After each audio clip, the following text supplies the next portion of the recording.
मंथन की कथा आती है और प्रहलाद के विरोचन और विरोचन के हुए हैं बलि। बलि को पता चला कि हमारे राक्षसों के साथ देवताओं ने हमेशा विश्वासघात किया है, पक्षपात किया है। तो प्रहलाद जी के नाती थे बलि, प्रहलाद के विरोचन और विरोचन के बलि। उनको पता चला तो वो देवताओं पे विजय पाने के लिए यज्ञ कर रहे थे और अंतिम यज्ञ था।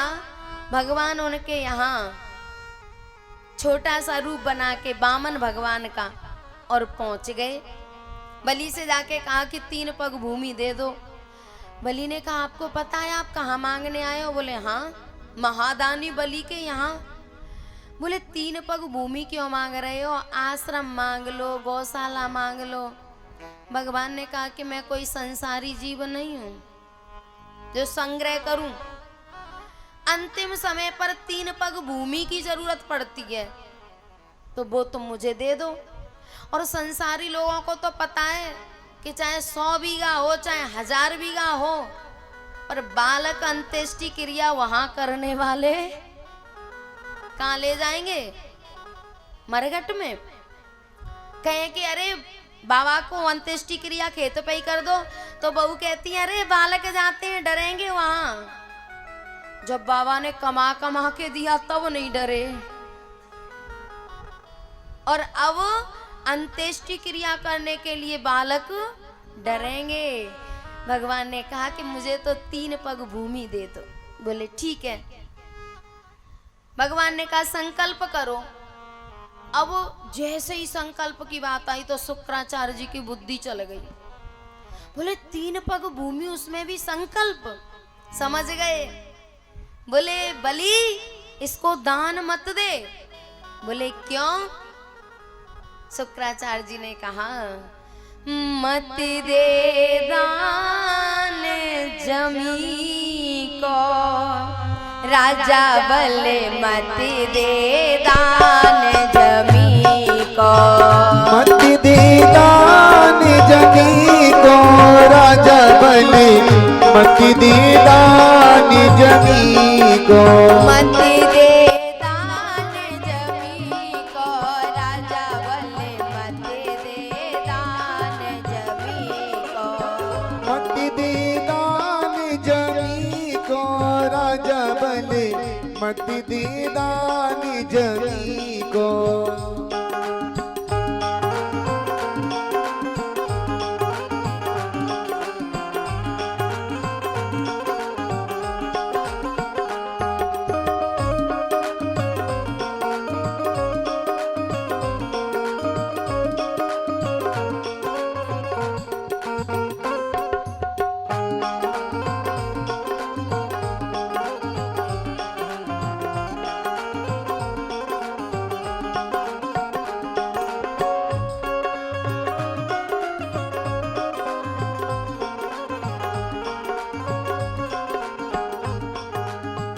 जाइने राजा मोर ध्वज ढगे लए। जाइनी राजा मोरा ध्वज ठग लई।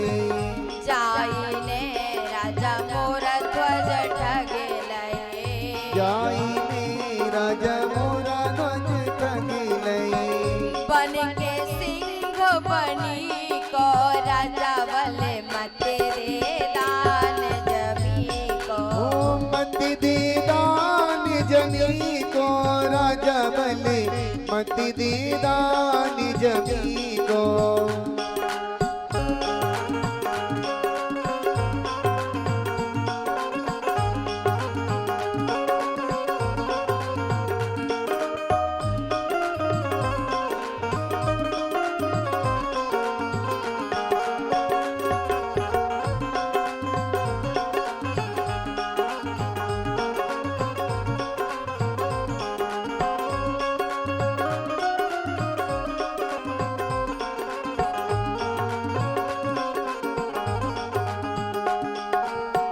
जाइने राजा हरिश्चंद्र ठगे लए। जाइनी राजा हरिचंद ठग लई। जाइने जाइनी राजा हरिचंद ठगी लई बन के ऋषि बनी को राजा बले मत दे दान जमी को मत दे दान जमी को राजा बले मत दे दान जमी को मत दे दान जमी को राजा बले मत दे दान जमी को मत दे दान जमी को राजा बले मत दे दान जमी को मत दे दान जमी को राजा बले मत दे दान जमी को मत दे दान जमी को राजा बले मत दे दान जमी को राजा बले मत दे दान जमी राजा बले मत दे दान जमी को जाइने राजा मोर ध्वज ठगे लय बन के सिंह बनी को राजा बले मत दे दान जमी को बलि इसको दान मत दे। बलि ने कहा ये वो ही है जिसने हरिश्चंद्र को ठगा? बोले हाँ। ये वही है जिसने मोरध्वज को छला? बोले हाँ। बोले तो मैं भी तैयार हूं, ये मुझे छल ले, मैं तैयार हूं। शुक्राचार्य जी चले गए, बोले जो तुझे अच्छा लगे सो कर। और भैया संकल्प किया 3 पग भूमि का।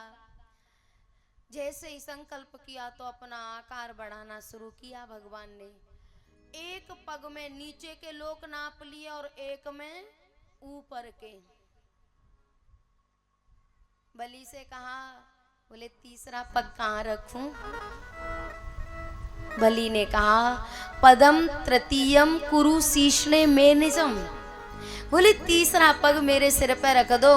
अभी तो मेरी संपत्ति को नापा है, संपत्ति का मालिक तो खड़ा है, मेरे सिर पे रख दो। भगवान ने किसी भक्त के सिर पे अपना चरण नहीं रखा है। और बलि यद्यपि राक्षस है, राक्षस वंश का है, लेकिन बलि के सिर पे भगवान ने अपना चरण रखा है। भगवान ने तीसरा पग, तीसरा चरण बलि के सिर पे रखा और बलि को बंदी बना लिया। ब्रह्मा जी ने कहा कि बेचारे ने अपना सब कुछ दे दिया और आपने उसको बंदी बना लिया। तब भगवान ने बड़ी प्यारी बात कही, बोले मैं जिस पे कृपा करता हूँ उसका सब कुछ छीन लेता हूँ। बोले क्यों? बोले कहीं इसको अहंकार नहीं हो जाए कि मेरे जैसा दानी संसार में कोई नहीं है, और जो इसने दान किया है यदि इसको अहंकार हो गया तो इसका जो दान है ना वो नष्ट हो जाएगा। इसलिए अपने भक्त पे कृपा करता हूं तो मैं सब कुछ छीन लेता हूं। एक बार एक बाबा नाती रहते थे, बहू बेटा मर गए तो बाबा ने नाती को पाला, छोटा सा नाती। अब वो बाबा की सारी ममता नाती में हो गई। पहले बाबा भजन करते थे, पहले बहुत भजन करते थे, लेकिन अब भजन नहीं होता, अब केवल नाती दिखाई देता है। भगवान ने सोचा कि ये तो और ज्यादा बंधन में पड़ गया। अगर बहू बेटा रहते तो सोचता कि भाई ये माँ बाप करेंगे। भगवान ने उस नाती को भी ले लिया। एक दिन वो भगवान के सामने रो रहा था। बोले आपने मेरे बेटा को लिया, मैंने कुछ नहीं कहा, बहू को लिया, मैंने कुछ नहीं कहा, अब ये नाती था इसको भी नहीं छोड़ा। भगवान ने कहा, बोले अगर तेरा नाती तेरे पास रहता तो तू मेरे पास आने वाला नहीं था। और जब भगवान अपने पास बुलाते हैं ना तो हमारा सब कुछ छीन लेते हैं। और जीवन में कई बार ऐसे मौके आते हैं हमें लगता है कि अब जीवन चलने वाला नहीं है। भगवान वो मौके हमें बुलाने के लिए देते हैं। अगर विभीषण लात खा के रह जाता तो वो भी रावण के साथ में गोविंदाय नमो नमः हो जाता। विदुर ताने सुन के भी रह जाते, तो वो भी पितामह भीष्म की तरह क्षण क्षण मरते, क्षण क्षण। और भगवान जिस पे कृपा करते हैं उसको निकाल लेते हैं। देश त्यागो महान व्याधि विरोधो बंधु सह धनहानि अपमानस्य मदनुग्रह लक्षणम। किसी को देश निकाला मिल जाए, ऐसी कोई बीमारी हो जाए जिसका कोई इलाज नहीं है, देश त्यागो महान व्याधि विरोधो बंधु भी सह, जिन पे बड़ा अहंकार करता था, मेरे 5 भाई हैं, कोई बात आ गई तो 5 भाई हैं मेरे, और वही भाई कहे कि कौन कहता है हम तेरे भाई हैं, हमारा तुझसे कोई संबंध। विरोधो बंधु भी सह, धन हानि, धन की इतनी बड़ी हानि हो जाए कि लगे कि अब जीवन चलने वाला नहीं है। अपमानस्य, अपने ही बहू बेटा कहने लगे कि इसके लिए कहीं जगह नहीं है, यहीं मरेगा।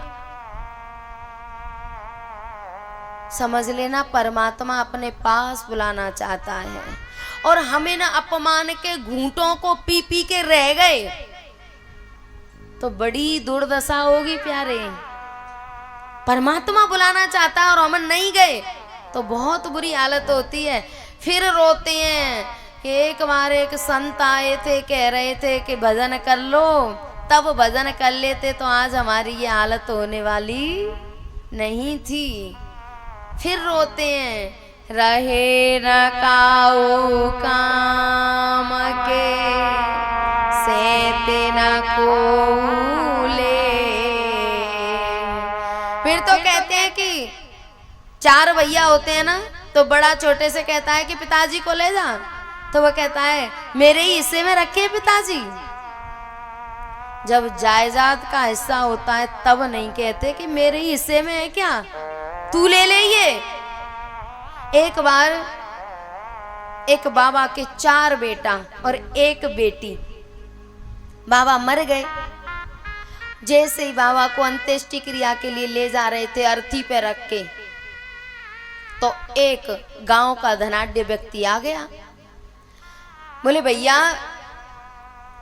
ये मेरे से 5 लाख रुपए लेके आया था, और पहले मेरे 5 लाख रुपए दे दो तब मैं इसकी अंत्येष्टि क्रिया करने दूंगा। अब चारों एक दूसरे की तरफ देख रहे हैं। एक ने भी ये नहीं कहा कि ठीक है हम दे देंगे। बोले ये मुझसे 5 लाख रुपए लाया था, पहले मेरे रुपए दे दो फिर अंत्येष्टि क्रिया करना। चारों बेटाओं ने अर्थी को रख दिया, पर ये नहीं कहा कि हम देंगे। एक बेटी थी, बेटी आगे आई और उसने अपने जेवर उतारे। बोले ये संभालो, और जो कम पड़ेंगे वो मैं दूंगी, पर मेरे पिता की अंत्येष्टि क्रिया होने दो। वो जो व्यक्ति था ना, उसके यहाँ वो बूढ़ा बाप पहले ही बेटी की वसीयत लिख गया था। उसने कहा कि मेरे चारों पुत्र मेरी संपत्ति के अधिकारी नहीं है, मेरी बेटी है। तो वो बूढ़ा व्यक्ति, वो धनाढ्य व्यक्ति परीक्षा लेने आया था कि वास्तव में बेटी संपत्ति की अधिकारी है या नहीं। तब उसने कहा कि बेटा अपने जेवर अपने पास रख, मेरा तेरे बाप पे 1 रुपया नहीं था, मैं तो तुझे ये वसीयत देने आया हूं जो तेरा बाप तेरे नाम करके गया है। प्यारे, जब संपत्ति का बंटवारे का नंबर आता है तो माँ के गले में जो मंगलसूत्र होता है ना, उसके भी 4 टुकड़े कर लेते हैं। माँ की चूड़ियों के 4 टुकड़े कर लेते हैं। और जब माँ बाप का हिस्सा होता है तो कह देते हैं कि हमारे ही हिस्सा में थोड़ा ही है, संपत्ति तो सबने ली है। धिक्कार है ऐसी संतान को, धिक्कार है। प्यारे, परमात्मा जब पास बुलाना चाहता है ना, तो हमारे जीवन में ऐसी घटनाएं प्रदान करता है, ऐसी घटनाएं होती हैं कि ये मेरे पास आ जाए। और जो इतना होने के बाद भी परमात्मा के पास नहीं जा पाते, उनकी बड़ी दुर्दशा होती है। भगवान ने कहा ब्रह्मण्यमनुग्रहणामि तद्विशो विदनोम्यहं यन्मदः पुरस्तब्दो लोकं मां चावमन्यते। मैं जिस पे कृपा करता हूँ ना, उसके सारे संबंधियों पे ही उसका अपमान करवाता हूँ, सारे संबंधों को तोड़ देता हूँ, नहीं तो कोई जीव मेरी शरण में आने वाला नहीं है। भगवान ने कहा कि मैंने इस पे कृपा की है। देखा कि बलि के अंदर कोई अभिमान नहीं आया, तो भगवान ने उसे खोल दिया और कहा कि मैं तुझसे प्रसन्न हूँ, कुछ मांग ले। बलि ने कहा थोड़ी देर पहले तो आप मुझसे मांग रहे थे। बोले हाँ, पर अब मैं देने के लिए तैयार हूँ, तू मांग ले। बलि ने कहा मुझे कुछ नहीं चाहिए। भगवान ने कहा कि मैं तुझे पाताल लोक का राज्य देता हूँ। बोले ठीक है, स्वीकार है, लेकिन अब कुछ मांगने का मन मेरा हो रहा है। जब आप मान ही नहीं रहे, दे रहे हैं, तो मेरा भी मन हो रहा है। बोले मांग। बलि ने कहा मैं राजा बनूंगा, मेरा बहुत बड़ा महल होगा, और महल के जितने भी दरवाजे हों, मैं जिस महल से निकलूं वहीं मुझे आपके दर्शन होने चाहिए। भगवान ने कहा ठीक है। आई थी चिड़िया चुंगने, जाल में फंस गई। बलि को छलने आए थे और स्वयं छल गए। बलि ने कहा चलो, पाताल लोक में ले गया, और अब एक लठिया लेके और घूमते हैं कि जाने कौन से दरवाजे से निकलेगा, और वहीं दर्शन देने हैं। एक दिन नारद जी भ्रमण करते करते लक्ष्मी मैया के पास पहुंचे। लक्ष्मी मैया ने कहा नारद जी, हमारे स्वामी जी जाने कहाँ चले गए हैं, पता नहीं है। बोले उनकी तो नौकरी लग गई है। लक्ष्मी जी सोचने लगी मैं सारे संसार को देती हूँ, मेरे स्वामी किसकी नौकरी करेंगे। और बोले छुट्टी कब मिलेगी। बोले ऐसी नौकरी है जिसमें छुट्टी का तो कोई काम ही नहीं है। बोले साल में 6 महीना में। बोले नहीं। बोले तो क्या घंटे की नौकरी है। बोले 24 घंटे की। भैया ऐसी कैसी नौकरी है, 5 घंटे की सुनिए, 8 घंटे की सुनिए, 24 घंटे की। बोले हाँ। लक्ष्मी मैया ने कहा नारद जी मुझे सही सही बताओ क्या बात है। तब नारद जी ने कहा कि बलि को छलने गए थे, खुद भक्तों ने छल लिया है, अब पहरा दे रहे हैं, और नौकरी भी 3rd क्लास की है, चौकीदार की, कोई वीआईपी नौकरी। लक्ष्मी मैया ने कहा तो छुटकारा कैसे मिलेगा। बोले सावन का महीना चल रहा है, राखी लेके जाओ, बलि को बांध देना, और जब कहे कि कुछ मांग लो तो भगवान को मांग लेना। बोले ठीक है। लक्ष्मी मैया पहुंची, बलि को राखी बांधी। बलि ने कहा बहन कुछ मांग लो। तब लक्ष्मी जी ने कहा ना मन में कछु कामना, भोगन की भरमार। ना मन में कछु कामना, भोगन की भरमार। भैया मैं सारे संसार को देती हूँ, मुझे किसी चीज की कोई कामना नहीं है। बोले कुछ तो लेना पड़ेगा, राखी बंधाई।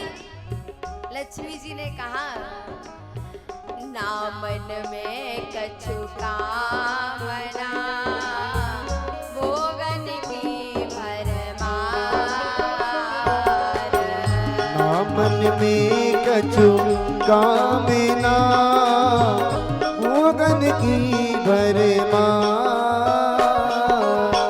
भैया मुझको दीजिए अपना चौकीदार।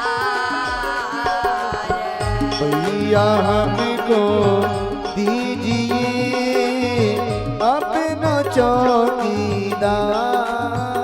बलि ने कहा मंत्री जी मेरी बहन को 1000 चौकीदार दे दो। रोने लगी, अब क्या करूं। इधर भगवान खड़े थे लठिया लेके, पहरा दे रहे थे। देखा ओ हो लक्ष्मी जी आ गई। धीरे धीरे धीरे धीरे सरक सरक के आ गए और बोले ऐसे मत मांग। बोले तो बोले स्पष्ट कर दे, नहीं तो किसी चौकीदार का हाथ तेरे हाथ में पकड़ा देगा। भक्तन ने मोकू नाना भात नचायो, भक्तन ने मोकू नाना भात नचायो। बोले जैसे मुझे छल लिया है वैसे तुझे भी छल लेगा। बोले तो क्या करूं। बोले क्लियर कर दे, स्पष्ट कर दे। बोले ठीक है भैया, मुझे 1000 चौकीदार नहीं चाहिए। बोले तो भैया मुझको चाहिए तेरा जेई चौकीदार। भैया हमको चाहिए यही चौकीदार।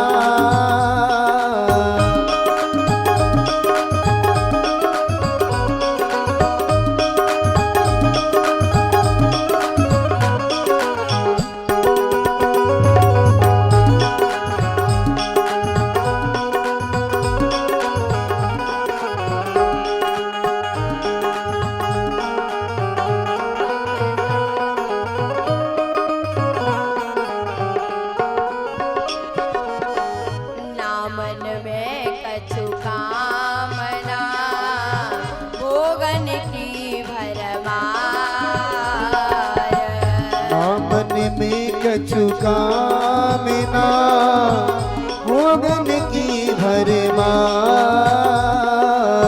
भैया हमको चाहिए तेरा जेई चौकीदार।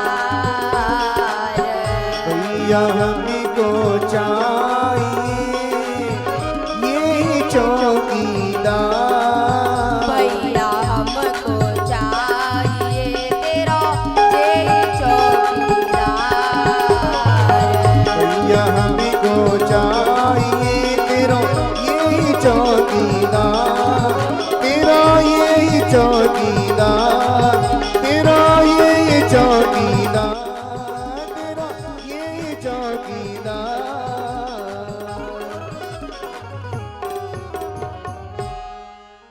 बलि ने कहा बहन ये चौकीदार नहीं है, ये तो मेरे प्राण हैं और इस चौकीदार के बिना मेरा काम चलने वाला। लक्ष्मी जी ने कहा तेरा तो एक बार चल भी जाएगा, तेरा काम तो एक बार चल भी जाएगा, पर मेरा काम चलने वाला नहीं है, मुझे तो यही चाहिए। बलि ने कहा ठीक है तो एक काम कर लेते हैं, इसको आधा आधा कर लेते हैं। भगवान ने सोचा कि अब ये काट पीट करेगा। भक्तन ने मोकू नाना बाते नचायो। बोले अब गड़बड़ हो जाएगी। भगवान ने कहा लक्ष्मी जी आप जाओ, जाओ यहां से, मैं तो यहीं सही हूं। लक्ष्मी जी ने कहा भैया तू आधा आधा कैसे करेगा और आधे से मैं क्या करूंगी। बलि ने कहा मैं ऐसे आधा नहीं कर रहा। बोले तो बोले 6 महीने ये तुम्हारे पास रहेगा और 6 महीने मेरे पास रहेगा। ये जो देव उठनी एकादशी आती है ना दीपावली के बाद, 6 का ही था पर अब कलयुग है, 6 का ही था वैसे आधा आधा। बोले 6 महीने तुम्हारे पास रहेगा और 6 महीने मेरे पास। तो ये देव उठनी एकादशी आती है उसमें तो भगवान ऊपर के लोकों में आ जाते हैं। और जब हमारे यहाँ विवाह शादी बंद हो जाते हैं ना, क्या होती है वो तीज कौन सी होती है, उसके बाद भगवान नीचे चले जाते हैं। तो तभी से ये नियम हो गया